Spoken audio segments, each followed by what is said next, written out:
Hey there, so I put this video together today for you so that we could go over some of the basic concepts of creating a meal plan.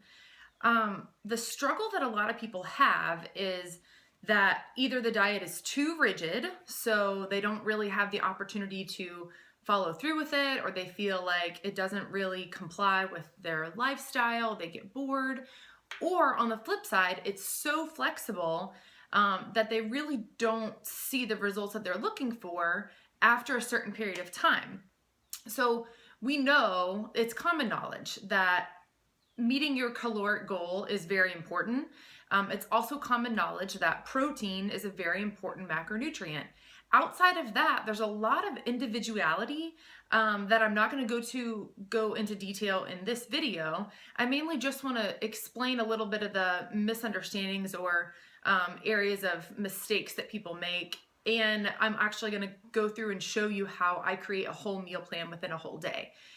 This video is very much so in detail and it is a lot longer, so you can kind of just, once you get through the intro, just kind of skim through and figure out the basic concepts and then skip towards the end if you'd like kind of to see a wrap up. So initially, the biggest thing, this has nothing to do with actually setting up macros.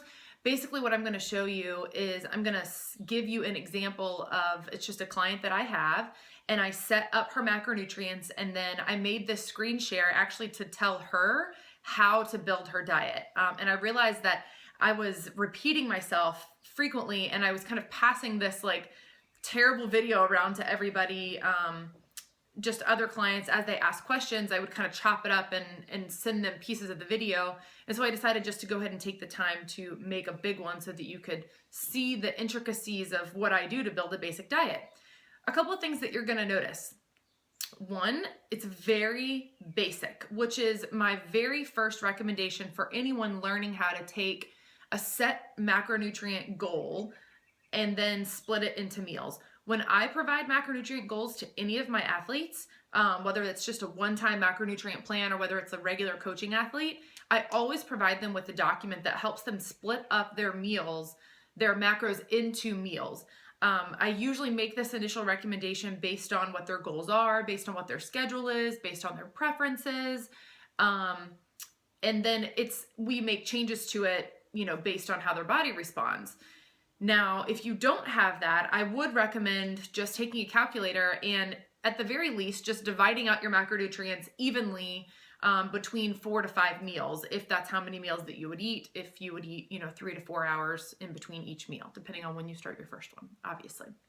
So when you do that, it's going to make it a lot easier to actually plan meal one with a certain set of macros rather than just kind of eating at your leisure through the day and then tracking at the end of the day, trying to figure out how to make your last meal fit into these really odd macronutrients. Now, if it fits your macros is really awesome for the flexibility in the fact that that is possible. You can reach your goals by just tracking throughout the day, but I would not recommend that. I would absolutely not recommend that for any beginner, and I really wouldn't recommend that for an advanced athlete that is looking to make more progressions with their physique. If you're just maintaining, if you're just trying to maintain whether it was weight loss that you had or whether you just feel really good with your physique or whether maybe you're on vacation, it's a really nice way to just kind of hit some protein goals and then kind of estimate on carbs and fats so that you don't come back from vacation, a lot heavier. I do that all the time and I highly recommend that. But for people that are looking to physically learn how to build a diet based on macros, I suggest making yourself a meal plan. You make yourself a meal plan, you stick to it, and that way you can actually gather data based on the foods that you're eating, based on the timing that you're using, and then you'll be able to make changes. Or at the very least, you're just able to stay compliant because you can meal prep, you can go grocery shopping, and then you can have those meals ready. You measure them out, it's brainless. And then where the flexibility comes in is learning how to sub out those meals, learning that meal one could be several different options and creating options for yourself. This is the part that I help clients do, but really it's an independent thing. It's really something that you need to go on and you need to decide. If you don't want to have oatmeal for breakfast and you want to have toast, then learn what the macronutrients of toast are so that you can sub it into the time that you would normally have oatmeal. And that is the key to doing flexible dieting, if it fits your macros efficiently and effectively, is understanding food and understanding what food is made up of. The foods that I eat on a regular basis: cooked chicken, green beans, cooked ground beef, these brown rice tortillas, my type of oatmeal that I eat, my type of protein powder. I can pretty much put together an entire day's meals without using my macros, without using MyFitnessPal, without using a spreadsheet, because I eat the same foods all the time and I pretty much know what they are and I know what serving is going to yield me the nutrients that I need. I don't know that for you because I don't have your numbers memorized. I don't know what kind of food you like. I don't know what, area of the world that you're in and if your brand of oatmeal is the same as my oatmeal. I can safely assume that regular cooked or quick oats are going to have a similar protein, similar profile, but I can't promise that. And what if you want steel cut? What if you want a rice cereal instead of oatmeal? There's all these different things that I don't really care what you eat. It's all great food. You're going to get nutrients from it all. The big thing is that you need to learn what's in your food. And so what a lot of mistakes that people make is they have this whole meal plan written out, and then when they want to change all of their meals all at once. They don't only want to have potatoes at meal 3, but they also want to have pasta for dinner, and they don't only want to have chicken instead of beef, but then they want to have shrimp instead of fish. And that's fine. Like, you can totally do it. But if you're learning, don't overwhelm yourself. Just stick to it. Just change one meal, and then maybe even the next day change another meal, rather than stressing yourself out by being so overwhelmed by spending hours on your phone or your computer trying to figure out, your numbers, your macros in all these different apps. So I use my macros. I have several other videos that explain why I use my macros. I love it. I will likely never change. It was worth the $3. So that's the examples that you're going to see, but they're very basic. And if you have any questions, just let me know. All right, so we're just going to start out here with setting nutritional goals.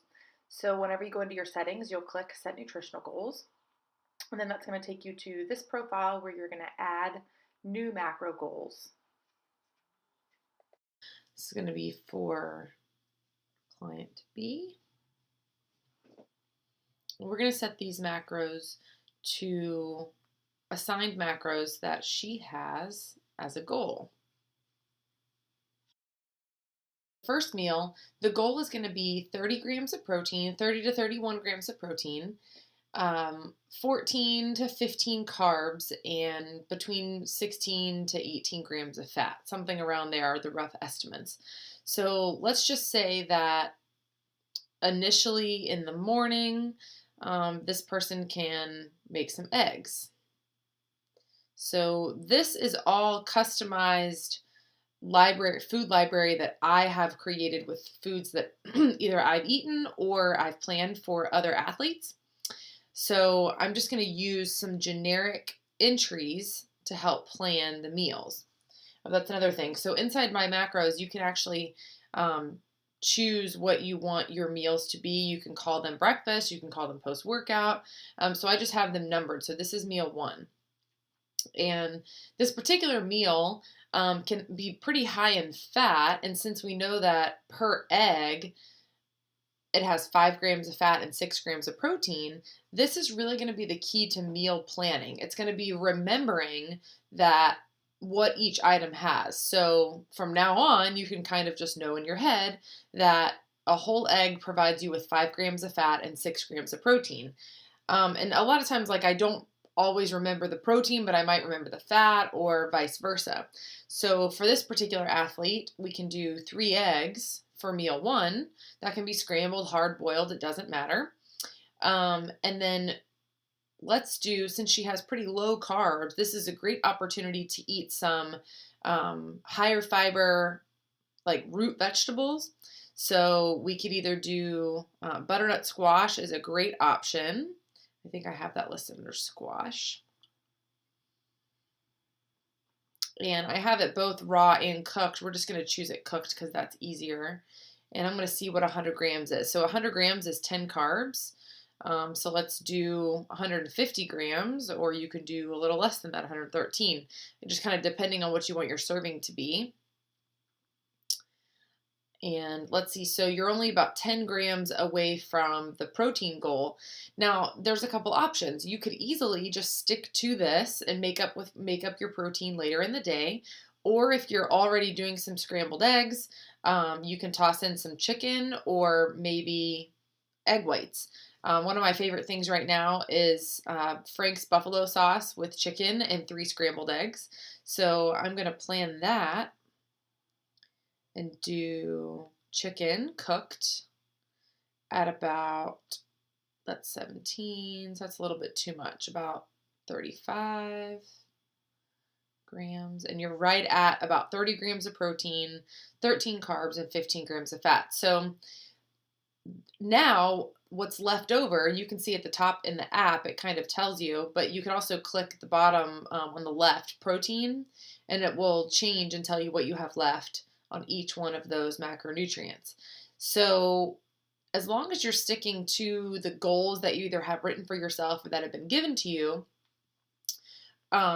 you know, by the end of the day, you'll be really close to whatever the goals are that you have for the entire day. So let's do an example for a meal that has low fat, higher carbs, and about the same amount of protein. Let's just call that meal 2. Let's say we start off and we're eating breakfast and we're going to stick to this. And then the next meal, if you're eating breakfast, let's say at 7 in the morning, then your third meal is even a little bit before, or your second meal is even a little bit before lunch. If you're eating a little bit later as meal 1, like let's say you get up and drink coffee and you're not in the mood to have food until a little bit later, then you can easily just eat your second meal as lunch.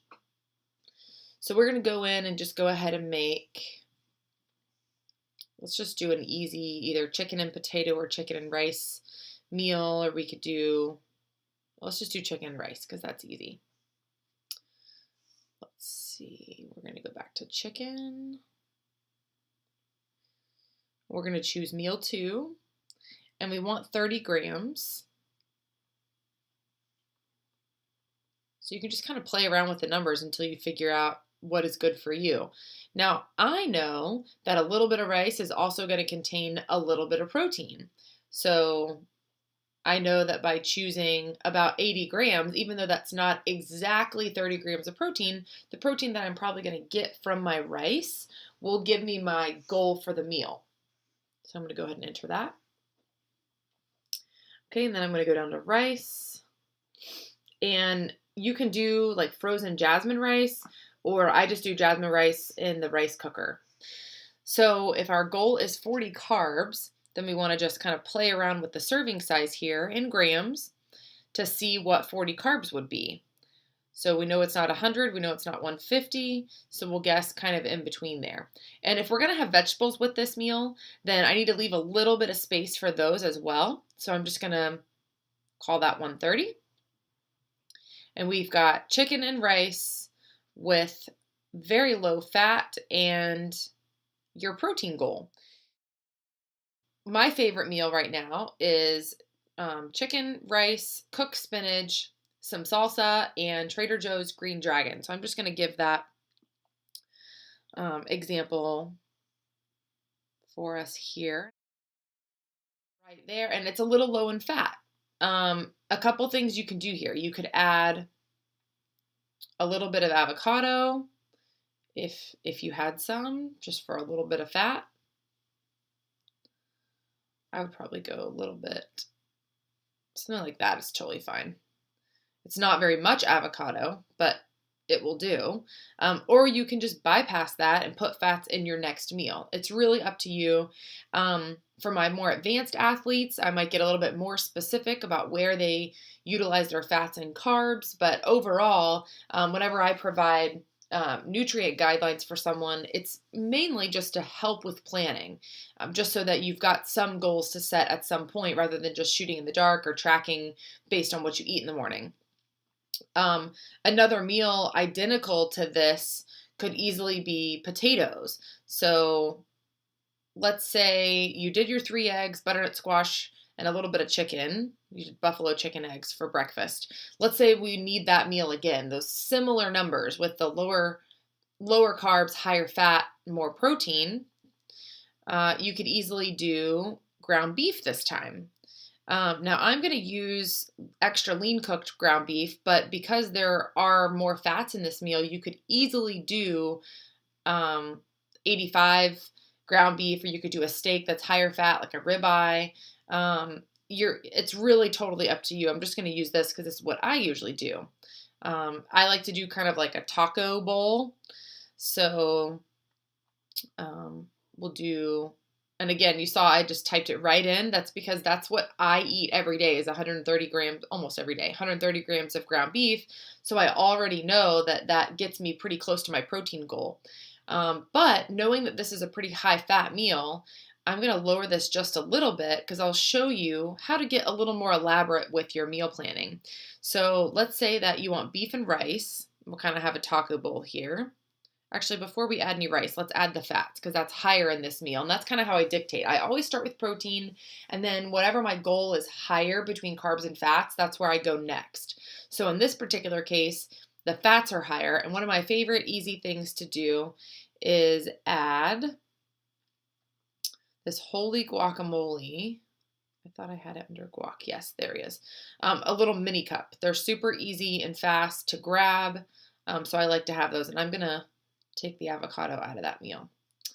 That would probably be salsa for me.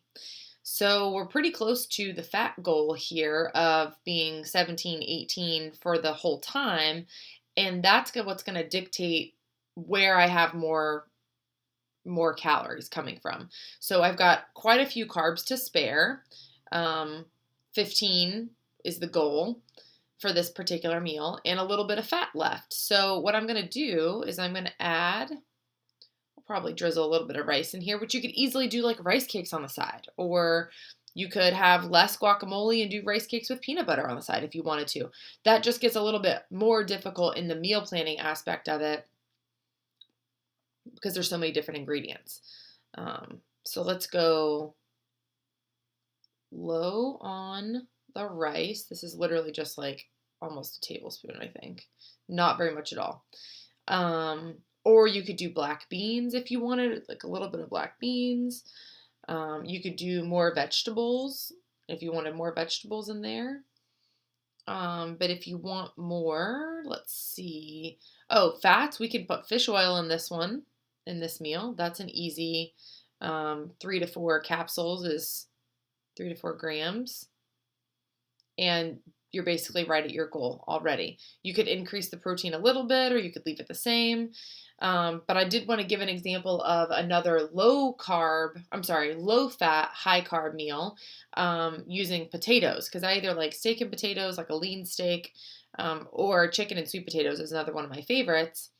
And if you need to manipulate a little bit of fats, coconut oil on sweet potatoes is delicious. So this is basically what I do the night before. I know what I have in my fridge. I know what I've cooked, and I just kind of make the executive decisions based on what I know is in my fridge, my planning for the next day. And so I might plan, I mean, even most people even know what they're going to cook for dinner for their family. And so if it's easier and you know you want to cook spaghetti for your family, for example, then you might want to plan your meal 5 first and fit your other meals in around it. So I'm kind of going the opposite direction by starting with breakfast, but I usually do that because I know what my morning looks like. I know if I have more time, then I might want to scramble up some eggs and have butternut squash with buffalo chicken. If I don't have a lot of time, then I might want to grab a slice of toast and drink a protein shake. It's going to be a little bit different for everybody, but after all this time, I just kind of know what each food contains macronutrient-wise. So going back down here, again, because I know that sweet potatoes I think I have them under S. Yes, sweet potatoes have a little bit of protein in them. So for 40 carbs, I can see this right now. I usually always type in 100 to get a baseline. So I know that if I type in 200, then I'll reach 40 carbs. And if I want to have vegetables, I need to leave myself a little bit of room for that. So I'm going to leave myself a little room for vegetables. We're just going to check it really quick. Okay, and let's say we want to have green beans with this. Something cool about my macros is you can just search. I don't do this very often, and when I do, I always choose the same food. So as you can see on the right side, there's those little V's. That is saying that it's verified. And I always measure everything in weight and not in volume. So all of these others up here are measured in cups, 1 cup, or 7 beans. I'm not going to count out the beans. So the grams is the market side brand grams. That's the one I always use. So even if it's a little bit off the very first time, it's always the same. So I've been using it for over a year now, and that's just what I'll always use. And I'm going to do 100 grams of green beans.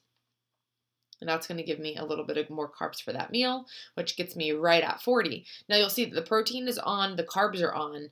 Now what can be difficult, like let's say you're like, well, I'd really like some almond butter with this. Well, when you add almond butter, I'll just show you as an example because we're not going to stick with it. Let's say you want to add 10 grams of almond butter because you know that has 5 fats. It also has carbs and protein. And so even though only 10 grams is not too much, it doesn't really throw your numbers off that much.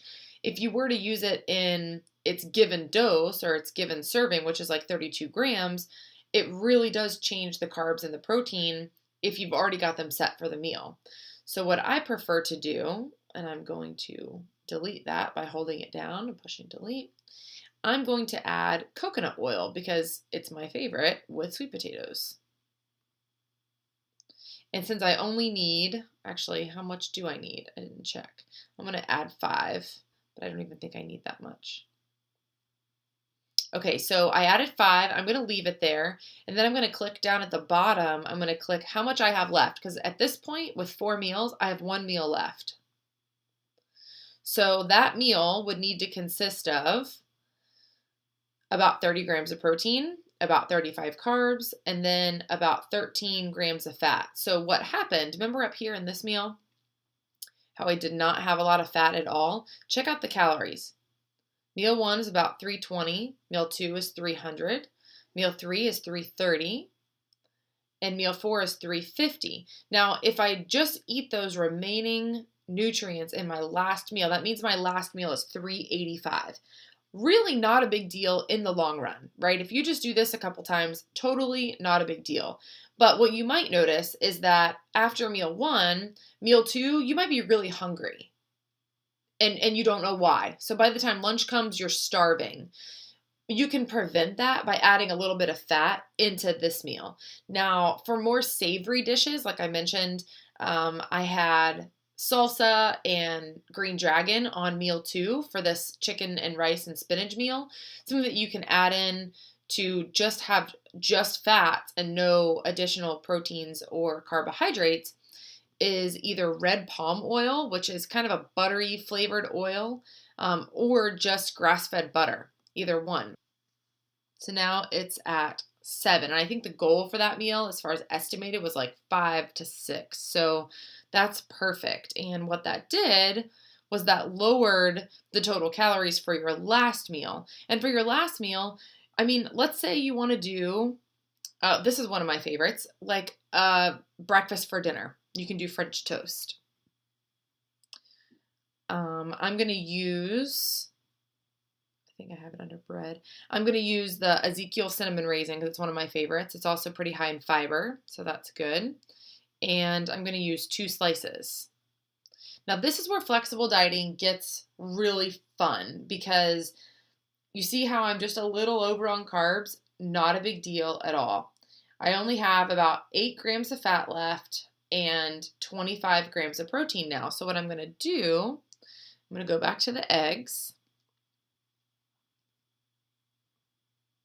I know 3 eggs gives me 15 grams of protein. I'm sorry, 15 grams of fat. And that does put me just a little bit over on fat. Now you've got 2 choices. I could easily just take away one of those whole eggs and do egg whites. Or I could easily just cap off that with some egg whites. So I'm going to show you both ways. Liquid egg whites, 25 grams. Let's see, 50 grams. It's about 5. Okay. So we're going to do we're going to do a little less protein to make up for the total calories. And this is kind of just it kind of becomes a little game at the end of like trying to figure out exactly what the total needs to be. You could easily just end with your three eggs if you wanted to, or if you wanted to be exact, you can get just a little bit closer. Actually, what is that without the egg whites? So that is pretty close. Right, so right here you'll see, okay, the total calories are only 30 above, 34.5. So you could easily end the night with 2 slices of toast and the 3 whole eggs. That'll make a great French toast. I'll use Walden Farms pancake syrup and move on. But if you're planning for the whole week and you're just planning out what your meals are, I like to particularly be a little bit more exact. So I would just do 2 whole eggs, and you get a lot closer to your fat goal, a lot closer to your calorie goal, and then all you have to do is top that off with just a couple egg whites. It's like a tablespoon, I think.